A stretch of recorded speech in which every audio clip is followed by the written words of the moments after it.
fans. It's Why We Love Horror 3.0, episode 49. I am Calamity John Moore. That is Abby Brooks and Aaron Brooks. I think we're back on track this week. How you guys feeling? Better. Pretty good. And Aaron is wearing a spiffy red shirt. It's a red shirt. I got my long leg shirt, everybody. It takes me on 2 months if you order one of those shirts to send it to you. And then it turns out that when I'm on streams, it's going to be a red shirt. But don't worry, I will always mention when I'm wearing my long leg shirt. Let me in. Well, Long Legs was a great movie. And I think this week we actually hit upon another good movie. Maybe great, maybe excellent. We'll see. But it definitely got a ton of buzz. And we were both very excited. All three of us actually were very excited to watch the movie. You probably saw the thumbnail already, but I'm talking about Strain. So I'm gonna have to ask you a question. Are you a serial killer? What did you just say?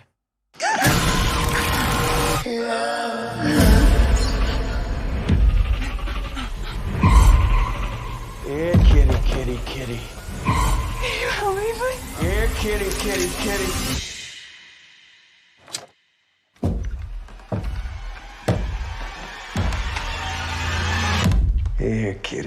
kitty.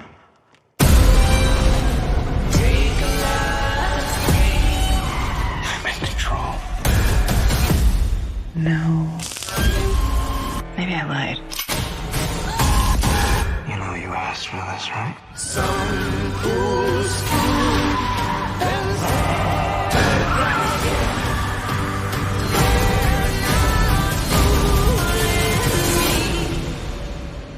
How did I get so lucky tonight? I know it isn't true. No, it isn't true. Gotcha.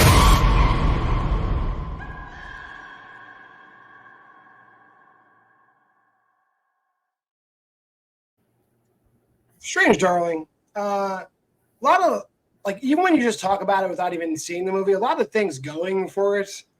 Giovanni Ribisi just deciding, hey, I'm a cinematographer now, among other things. What are your guys' initial thoughts? Good.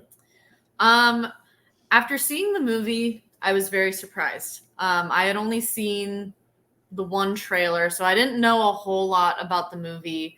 And I didn't think the trailer, I mean, it just looked kind of generic before knowing what actually happens in the movie. So I was looking forward to it because I had heard some buzz, I had heard some hype and who was like involved with the movie. But I wasn't expecting that much, just based on the trailer and all of that.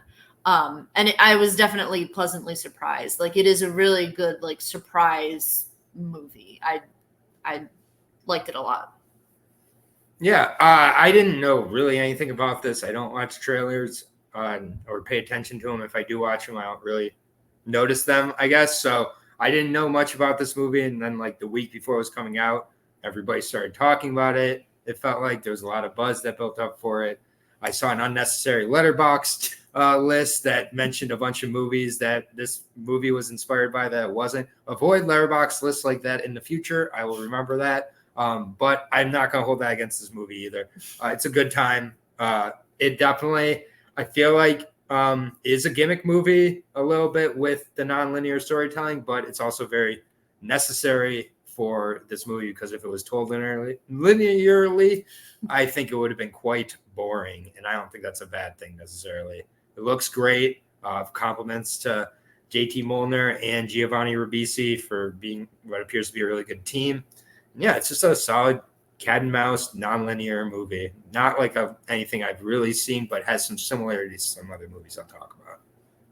Yeah, I do think it would be a good exercise if we could find that list of movies that Strange Darling was inspired by, just so we could shit on whoever wrote that list. Because all the movies I remember from that list, I was like, how? And we'll put it in the description, the list. So everybody can click on it and understand what we're talking about. Crazy. They had movies from The Red Shoes, the Archers musical, which is one of my favorite actually movies. I didn't see that at all. Dead Ringers was listed in there, amongst others, and that doesn't have to do with this movie. I agree. But it certainly raised my expectations to such a high degree that it's not fair to the movie. And I did try to separate that as I went through. Yeah, I will say the biggest thing about this movie, and this is the biggest spoiler if you're going in blind, is the movie is not told linearly. It is. Oh, did I spoil that? Edit out that other part before. No, I threw up spoilers before you said that. It's 6 chapters and an epilogue, jumbled up in a way that it does disguise the twists. So I will say that the way the movie is storyboarded, it's storyboarded like perfectly for the twists. Because if it was told linearly, you're blowing the surprise right away. And just, I guess, my rebuttal, and this is just from my perspective, I did like this movie, and I won't spend the whole time Romulusing this movie because I promise I don't feel that way about this movie. But to me, immediately I see it going to whatever chapter it started with, but I know it's non-linear. Immediately, my guard as an audience member, I'm like, okay, it's being told non-linear for a reason. It is not that simple of a story. Kyle Gallner being called the monster. The demon, that's manipulative to me, and I did not like that because it's like, yes, clearly this man is the bad guy here, and he's the serial killer, but it just, that part, while it ended up being good for the journey, it initially distracted me as a viewer because I was ready for a twist from the beginning after that. Yeah, you're introduced to Kyle Gallner as an angry, rifle-toting, cocaine-snorting madman in this movie. Yes, he has been maligned. Guy, a demon, Abby, devil. Abby, your thoughts about the non-linear stuff? Yeah, so I mean, I loved how it was told because again, when I saw the trailer, I was like, oh, like this doesn't look that like it just. I don't know. It looks like a serial killer type movie or just like a guy trying to kill a girl type of movie. And when I did see, they started on like chapter 3 or something like that. When I saw that, I was like, oh, this is really interesting. And they're doing something different. And I kind of had the same thoughts as Aaron was. I'm like, okay, if they're telling it like this, it's not going to be super straightforward. There's going to be some type of catch here. But for me, at least, like I didn't go straight to what the twist was. I was watching and I'm like, okay, like what's it going to be? It does work really well. I mean, I think it maybe could have worked well told just very straightforward, but I think this really, it helped it a lot more. Because it really makes you think like, okay, who am I supposed to be rooting for? Like it's kind of smart with how it like reveals certain information because it goes from like 3 and then it goes even further back and then it goes to chapter 1 where you see the very beginning of all of it. So I think it was very smart how it was told in that way. And I think that's what makes it more interesting. It kind of reminded me of Memento was the first movie that I thought of with this movie, which is one of my favorites. I just like that type of thing where like it tells it in a different kind of way and it's very smart with like what information it reveals to you, what things it shows, that type of thing. Yeah, I would say that too. From the first shot of the movie, you kind of get an inkling that something's wrong, and then when it finally goes back to chapter 1, not that I'm not the ultimate genius of Earth, but like when chapter 1 rolled around, I was like, oh shit, I know what's happening. Mm-hmm. And I think if the movie was told linearly, it would still be okay, but it would just be like a long Tales from the Crypt episode, if that's all it would be. But when it's told like this, it actually becomes a really cool story. Mm-hmm. Yeah, I'm torn on it. I really am. I like it and I don't at the same time, if I'm being honest. It's hard for me. I do also agree with Aaron because one of my bigger nitpicks was in the beginning when they're doing the opening credits and they reveal the names or however you want to call the Kyle Gallner and the Willa Fitzgerald, I think her name is, character. Yeah. Kyle Gallner is called the Demon. So it's like, of course, they're really pushing and trying to make you think in the very beginning, okay, this guy's the bad guy. You're supposed to not like him. But then by the time you know who the bad guy actually is, it's like, why is he called the Demon? Like I don't think they actually explain that. I didn't really. They do explain it. Okay.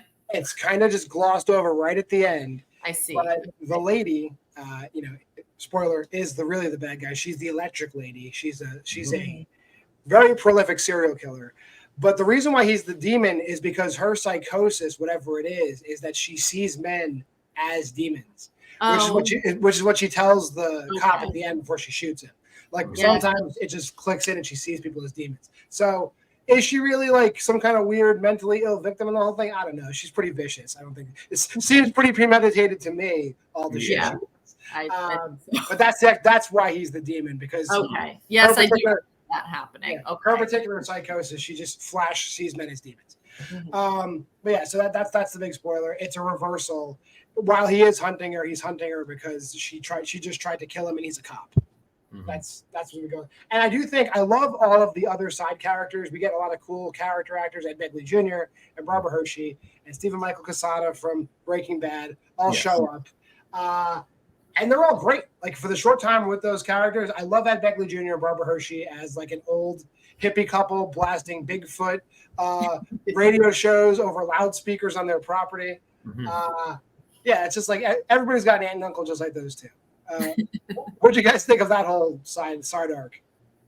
I didn't mind the old couple. I thought that it was actually kind of a fun little, again, like side situation, characters, whatever.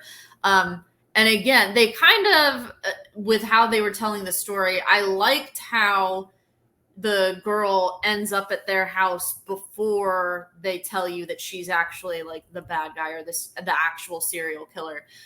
Because when she, again, spoiler, she kills the old man, you think, you're kind of like, oh wait, like what, why, like, was this actually an accident? Like, it just makes you think. And I liked that they were there for that purpose.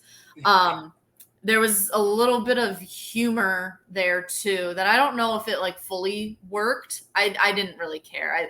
I was fine with it. They're definitely over the top characters. Yeah. But I liked them for what they were there to do. There was like the whole scene with like the breakfast. It was really disgusting. Like, that's the scariest movie moment of the year. That breakfast they were about to eat. That's scary. I was gonna kill them. Yeah, I was like, oh my god, this fucking breakfast, Jesus Christ.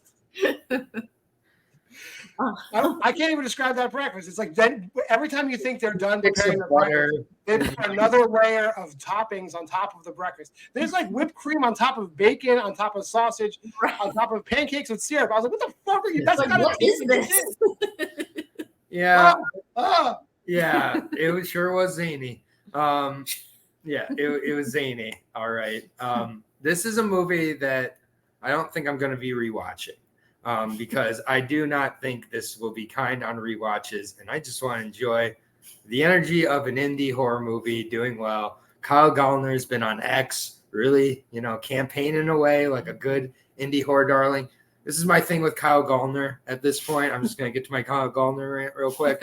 I like a lot of the movies he's in, but a movie starring Kyle Gallner, or where he's the lead, has yet to be that banger for me. They each are like almost there. Almost. This is much closer to almost there than Smile was.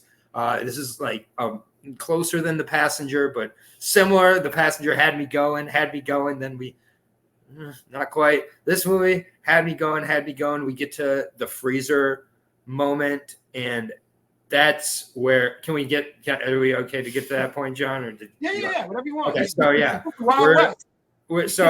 we're at the hippie couple's house. The demon has caught up to the electric lady and has caught her. She's handcuffed to like that giant freezer that has nothing in it because they moved everything out of there. And they show that earlier where like the whole backyard has everything from the freezer in it. And then way to give away your hiding spot, by the way. Just throw all the frozen meat on the ground. Right. Like this movie is so well thought. This is why I'm saying, I don't want to rewatch this movie because I think it's actually probably a lot more messy than we want to admit it. But that's fine. Let's have fun. Let's enjoy it. Let's indie horror. 35 millimeters, Giovanni Ribisi, all of the buzzwords. And again, I like this movie, but I am the most critical of it, I think, here. And it's just because little tropes like this bother me. He shoots through like the freezer and she's done. Let's just assume she's dead. Let's not check it. Nothing like that. And then she pops through the freezer like the Undertaker in a Buried Alive match, and has the bear spray, sprays the demon, who then, sticking with the 1980s wrestling theme here, like moves forward with his arms like, oh, the bear spray. Like, and thank God he did that and didn't go into the other room, grab a towel and be like, ow, you're still. Well, she was chained to the You're still- freezer also. Right. He handcuffed He her. to handcuffed get her already to it. So like, Yeah, because you kind of got the timeline of it mixed up. He shoots through it, she pops out, he knocks her out. Then he handcuffs to it. They have a long conversation. You're right. And she sprays it. Long conversation. Then she grabs her hidden bear spray, which is brought up earlier in the movie, foreshadowing. Then he does the 1980s waving his arms forward and just like blindly falls into this murderous woman's grasp where she does the ha and grabs and gnaws off his jugular or whatever, and he sits there and And he dies. still doesn't shoot her. He should have shot her right in the face. But Yep, that's still doesn't shoot her. He's like so shocked. He's so shocked he's been thwarted by this genius plan. If it wasn't for you rascally kids, I would have gotten away with this. Just those types of things bother me, and they will bother me in any movie. And it just is a lot of conveniences here as we finish up for our good old Willa, or good old electric lady, I should say. And then the cops show up, and we got the hardy male cop who's like, let's follow procedure. We don't know who the suspect is yet. Then we have the young, rookie female cop who's like, she's a victim. She couldn't have done it. She's a victim. We skip protocol here. And we have to believe women. Yes, believe all women. Believe all women, directed by a male director here. Very good. Good job, JT. And Giovanni Ribisi greatly shot a scene there as well. I've never heard a cinematographer brought up more than Giovanni Ribisi, but that's okay. Good for him. He took some classes as a rich director. Almost done with this rant, and now let everybody else talk. And so I guess this is just part of the show now. I'm sorry for everybody here. But this is why people come to watch. Yeah, and you can get in the comments, and these two have nothing to do with my thoughts here. So please don't blame them for my unintelligible rant. But the male cop's still not sure. The old male cop, he's like, looking in the bag. He's like, and he starts to settle in. He's like, oh, we're fucked. And then she pulls out her guns or whatever. And hey, listen, female cop who's always believed me from the beginning, you scram. You get out of here. Good job, lady. She gets out, the one who did everything wrong from the beginning, and the old male cop gets punished for it and gets killed. And then she gets picked up by some old woman, tries to trick her, but this old woman is also a woman, so it's the canceling out of the believe all women thing, because a woman can kill another woman in a believe all women story, because we still believe the woman. And she doesn't get it off. She gets shot at the end. And they're also driving on the road from In a Violent Nature. Yeah, it's the end to In a Violent Nature if the lady who was hitchhiking just got shot by the driver. Then it becomes I'll say this: if you're a fan of you, Your Honor, if you're a fan of like Memento and all that stuff, like a lot of the same beats are in this movie. Like you'll see stuff that's weird, like what, why is that like that? And then they tell you earlier on, like later on, but earlier on, they tell you exactly why. Like, why is her ear missing? You learn why. That's crazy. And like, why is she wearing those clothes? You learn why. Right. It's really good stuff. Abby, anything else? I'm so no, sorry. I mean, those are all things that like I could nitpick, but I'm not really going to, because it didn't bother me that much. The ending with like the messaging, I think maybe got a little bit muddled. Like I don't really know exactly what he's trying to say. I mean, I guess we shouldn't believe all women. I guess I don't know. I'm not going to get into that. I think that skinny women are evil. I think right. Skinny white ladies be crazy. Skinny white girls with red wigs are evil. So that was a little bit aggravating, I guess, for me. Again, I'm not going to nitpick that stuff too much because I just don't really want to, because the rest of the movie for me was set up really well. I did really enjoy it. But I do also agree with Aaron where I don't know if this movie will work as well on a second watch, because you know what the whole shtick is, so you know what to expect. I think it's a really good first time watch. And I think everybody also did really well in it. Like, I think Kyle Gallner, like, even if like you're not that big a fan of him, like I think he did do really well. And Willa Fitzgerald was also really good too. I think she should be in more things also. But yeah, there's a lot that you could nitpick, but I'm just gonna ignore a lot of it. I'm gonna agree with all that. I think if you were to watch this movie again, you'd be like, "Oh wow, am I fucking dumb? Am I stupid?" Because there's a lot of like it's fun in the moment. Like she stumbles into the woods and she finds like a homeless person's encampment and there's vodka in it. It's like that doesn't fucking happen. Like all kinds of shit like that. But when you're in the moment, it's fun. But I think if I'm with Aaron, if I were to go back and revisit this movie, I'd probably be like, I'm an idiot. But I had a good time. So definitely watch this movie once. Let's get on to them ratings.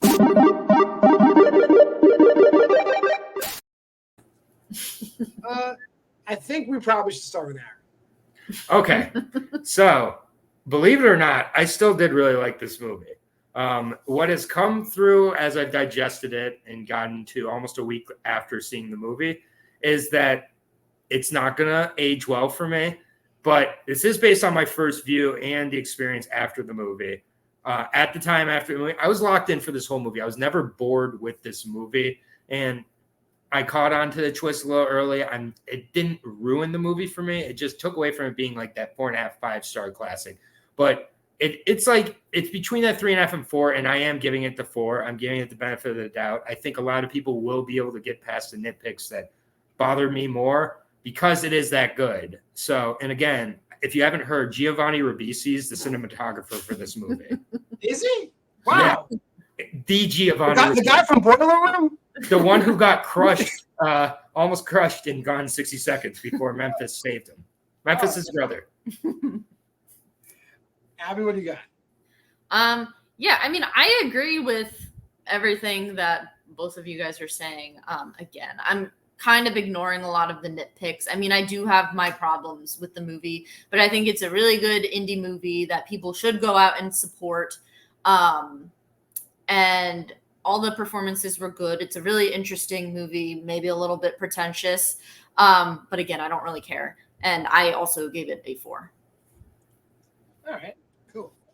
So this is one of those movies, like, I think when you have a movie that's just absolutely batshit insane, which this movie is, it's not like the upper echelon of batshit insane movie. It's not like Hobo with a Shotgun or Psycho Goreman or anything like that. But it does go into batshit insane territories. And hey, if you love choking women, you're gonna love this movie. Let me just say that.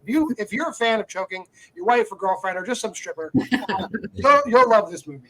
But yeah, I have to protect this movie in my mind. I don't think I'll rewatch it for a long time. But I'm at like my effervescent feelings of this movie. I have it at a 4.5.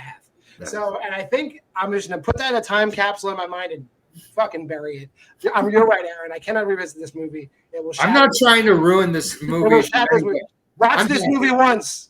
You'll love it. And don't think about it after. Just watch it, love it, walk away. Move on. All right. Another thing we do here, we're still doing the Why We Love Horror channel. What are we doing this?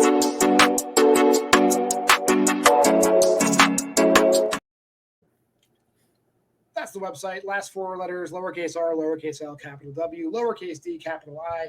This week, there's a little movie studio called XYZ Films. They got some good stuff. They got some mediocre stuff, but they got a lot of stuff. So this week was watch a film that XYZ had their hands in. And actually, starting with me, I watched a movie that Aaron actually watched earlier this year. I believe you had it for a different reason. I watched My Animal with Amanda Sternberg and the other girl is in it. A cool little, like, if you like ginger snaps but don't like the 2000s, you should watch My Animal because they basically kind of made the same movie and just spruced it up for the 2020s. That's My Animal. Yeah, no, I agree. So I watched a movie, a more recent. Well, I guess yours was recent too. Never mind. I watched The Wolf of Snow Hollow. I thought it was really good. I would love to see Jim Cummings is his name. I'd like to see more of what he does. I think sometimes in the movie, the tone felt a little bit weird. But I do enjoy a good like werewolf movie. And I don't think there's that many that come out recently. So yeah, I thought it was good. It was solid. You didn't like The Beast Within, Aaron? No. Yeah, no. So I went with two directors that I really should watch more of their stuff. Moorhead and Benson. I went with Spring. I'd only seen Something in the Dirt and Synchronic. I was okay on Synchronic. Something in the Dirt was better. This I did like to an extent. It's a comparison I think a lot of people make, I would assume, without looking at other people's reviews, is Before Sunrise with a little bit of a horror twist to it, essentially, because it's about a guy who's just lost his mom and goes to Italy, falls in love with a girl, and she has a supernatural twist to her. I'll say that. It had me in the first half, not going to lie. Really nicely shot, but the way it ends is it kind of drifts into that, like, is he just like writing about like a manic pixie dream girl in his mind, like type of story. And I feel like I've got to assume these guys kind of matured as writers as they moved on. This was How typecast is Lou Taylor Pucci in this movie? Yeah, the most. Yeah, it really. And honestly, Give me that guy. I want the dude from Thumbsucker. Yeah. He needs to be in this movie. Yeah. So, but it still was good. But Yeah. I think they got better as they went, I would assume. So I'm looking forward to Endless and Ritual and a few other ones. Cool. And that's the show for this week. Thanks for joining us. This has been Why We Love Horror. I am John Maher. That's Andy Brooks and Aaron Brooks. If you made this far in the video, like, comment, subscribe, and share. The Facebook is Why We Love Horror. The TikTok is WWL Horror. Just find us on all the social medias. Mondays versus Tuesdays horror headlines. Wednesdays is special editions. Thursday, you're watching Why We Love Horror, our new release show. And every Friday, at least 2 episodes or one big episode of Why We Love Horror trivia. Thanks for stopping by. We appreciate you.